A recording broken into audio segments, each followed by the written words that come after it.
So today I'm going to be talking about distance, and I'm also going to throw in the Pythagorean theorem. So to do that, I'm going to start with a scenario. So we have this girl named Rachel, and she really wants to get from her house to her favorite store. So she walks 5 miles to her best friend Natalie's house, and she gets a little sidetracked. So then she walks 3 more miles to her favorite store. But on her way home, she gets to thinking, exactly how far is her house from her favorite store? And there are 2 ways I'm going to be demonstrating on how to do this. The first method I'm going to be showing is distance formula, which I will put right down here. Now, in distance formula, you only need 2 points. I do have a triangle drawn out, but you really only need 2. So, for distance, you're actually going to need to know the values of these points. So we have 0, 0, which is going to represent Rachel's house. And then she wants to get to the store, which is going to be represented by 5, 3, because she walked 5 miles and then 3 miles. So now you use these values and you plug them into the formula.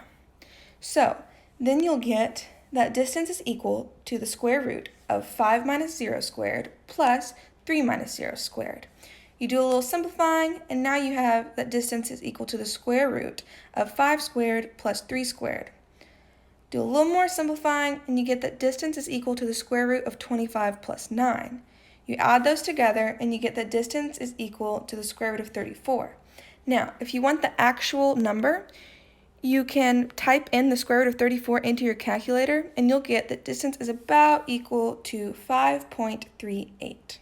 The next method that I'm going to demonstrate is the Pythagorean theorem, which states that there is a relationship between geometry and the 3 sides of a right-angled triangle.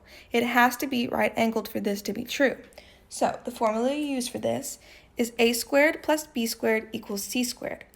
So 5 and 3 are going to represent a and b, and c is going to represent the long side, which is also called the hypotenuse.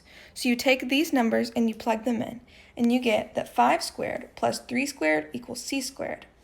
You simplify, and you get that 25 plus 9 equals c squared.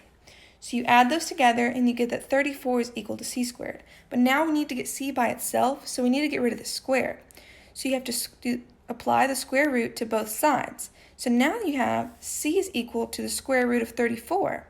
And again, you can type that into your calculator, and you'll get, just like before, that c is equal to about 5.38. Now back to the scenario. We want to know exactly how far Rachel's house is from her favorite store. So using those 2 methods, you can say that her house is either the square root of 34 miles away or about 5.38 miles.